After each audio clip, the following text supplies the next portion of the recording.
Rossiyada sartaroshlik qilib, oyiga necha pul topishini bu akamiz bilan video qilamiz. Video davomida hammasini ko'rib olasiz. Ko'p strelkada ko'raman-da. Mana qo'lida kasbi bor, soch olishni yaxshi biladi. Strelkada umrini o'tkazib yurgan, qiynalib yuradi-da. Shularga misol ishlayman desa, tilni bilsa, ozroq bo'lsa ham o'zining kasbiga. Biz ishlayman desa, yaxshi topadi. Oyiga necha pul daromad qilsa bo'ladi? Transportlarga 4,000 minimal 3,000 ishlaydi. Minimal 3,000 Agar o'zi otsa, normal ishlaydi 5,000, 6,000, 7,000. Agar 50 ishlasa, 3,000 yo'q.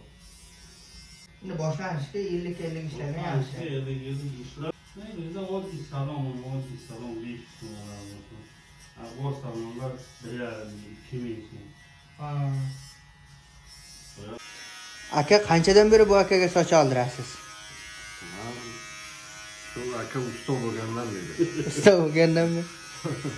Qanday, ish yaxshimi? Ha, bo'ladi. Shogird olaman deyapti-da, shunga sizdan ham so'rayin dedim. Ishi yaxshimi? Yaxshi oladimi? Yaxshi bo'ladi.